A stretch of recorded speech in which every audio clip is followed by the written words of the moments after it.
John, go ahead, please.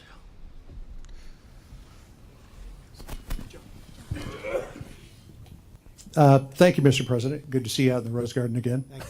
We Nice seem to do place. this on occasion. It's a nice place. I have a question for the Prime Minister in a moment, if I could. But first, sir, you said just a short time ago that Obamacare is virtually dead. Your plans for Graham Cassidy have not been able to get off the ground in the Senate. There's no idea whether or not it will in early 2018. You've been picking around the edges to some degree with the executive orders, some of which critics say are helping to destroy Obamacare.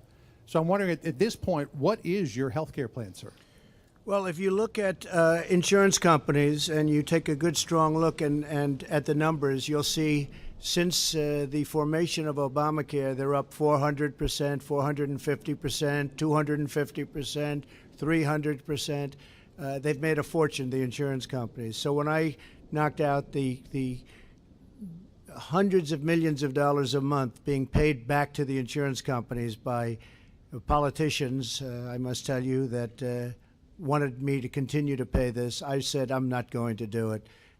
This is money that goes to the insurance companies to line their pockets, to raise up their stock prices, and they've had a record run. They've had an incredible run, and it's not appropriate. Obamacare is a disaster. It's virtually dead. As far as I'm concerned, it really is dead, and I predicted that a long time ago. It's a concept that doesn't work, and we are very close. We feel we have the votes, and as soon as we're finished with taxes, John, we really feel we have the votes to get block grants into the states where the states can much better manage this money and much better take care of the people rather than the federal government. The state block grants will do massive block grants into the various states so that the states can run the program. So we feel we have the votes. We're going to be doing that after the taxes. In the meantime, we're involved with a budget, and then after the budget, hopefully that gets approved, and after the budget, assuming we have the support of all the Republicans, because we'll have no support from the Democrats, or almost no support, because they've really become just obstructionists. They have no good policies, and frankly, they're not good politicians, but they're very good obstructionists, and that's what they do well, obstruct. The number of nominees that I have approved by the Democrats are about half of what President Obama had. And when you look at that, and you can look at judicial appointments, look how slow that's going. I'll have 145 ultimately, which is a tremendous number.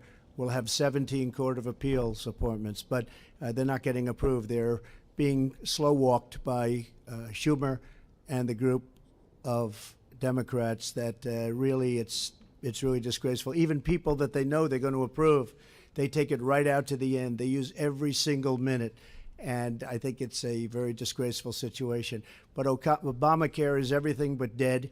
The people aren't going to take it. They're not going to take it. Alaska, they had over a 200% increase. In Arizona, they were 116%, and I hear going up even higher. And the people aren't going to take that any longer. So I think we're in great shape. I think we have the votes, and we'll be doing that right after the largest tax cuts in the history of our country are approved, hopefully sometime in the very near future. So is Graham Cassidy still the plan, sir? Yeah, essentially that would be the plan, yes, block grants. And Mr. Prime Minister, with respect to the president, in March of 2016, you said of the potential for a Donald Trump presidency, quote, "I hope we will not face this evil." And I'm wondering if after spending time with the president, you have changed your mind or if you're of the same mind. I wish I knew that before my speech. Διαπίστωσα από την συνάντηση που είχαμε τον Πρόεδρο ότι the meeting had with the president, his approach and the way he addresses the politics.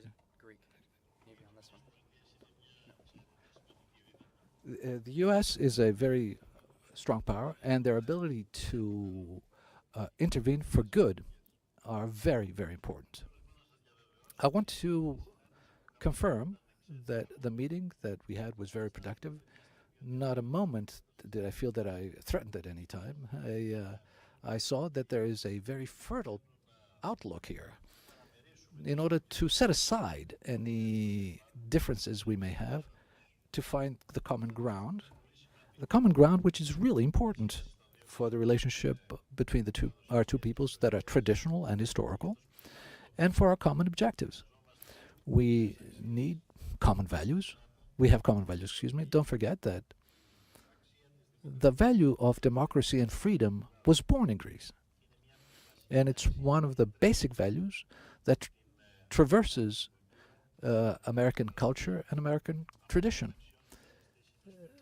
The president today of the U.S. continues this tradition, and I think our collaboration will be very substantial, and I'm very optimistic after the meeting that we had today.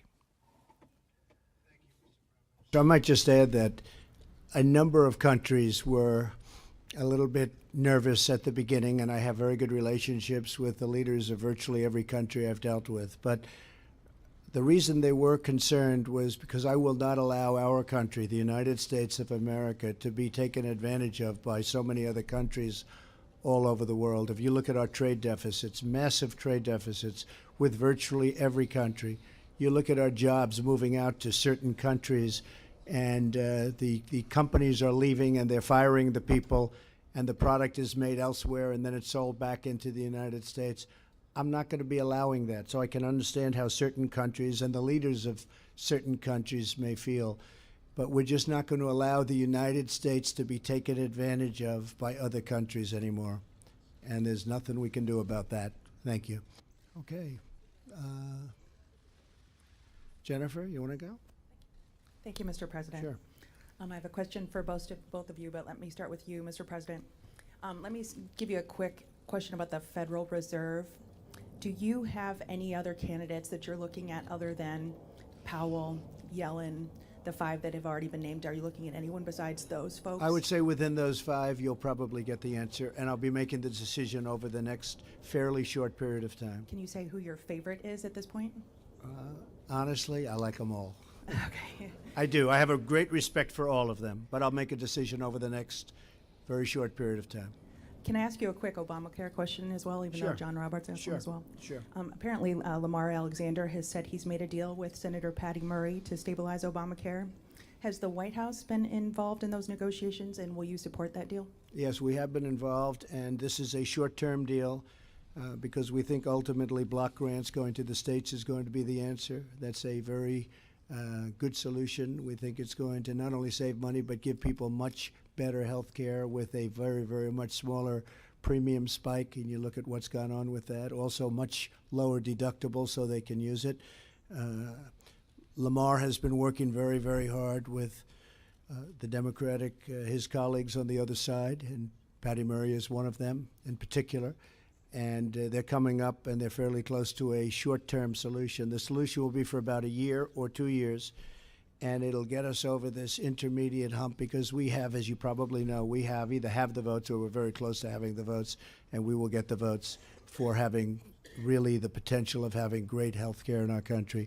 So they are indeed working, but it is a short-term solution so that we don't have this very dangerous little period, including dangerous period for insurance companies, by the way. For a period of 1 year, 2 years, we will have a very good solution, but we're going to have a great solution ultimately for health care. Okay? And they are working together, and I know very much what they're doing. Okay? Thank you. And Mr. President, you praised Greece's role in NATO with the contribution and in Suda Bay. Amid the volatile region of the Eastern Mediterranean, what do you see as the potential of Greece being as a pillar of stability in the region? And what would the U.S. like to see happening in order for Greece to achieve this potential? Thank you. Well, I'll just start by saying that I think it has a great role in stability in the area. We have a feeling that it will get stronger and stronger. Very stable people. It's got the potential to once it gets over this tremendous financial hurdle that it's in the process of working out. We think that there'll be great stability in Greece, and militarily and in every way we look at it as very important and very important to the United States. We have great confidence in Greece as a nation. We have great confidence in what they're doing relative to their military, because I know they have plans to do some terrific things, and we know they will be an ally for many, many years to come. You know, they've always been a very reliable ally, and we've always been very reliable to them. So we look forward to that for many years. We're going to be friends for many, many years, and stability is very important, and we look upon that with respect to Greece as being a key. Okay? Thank you.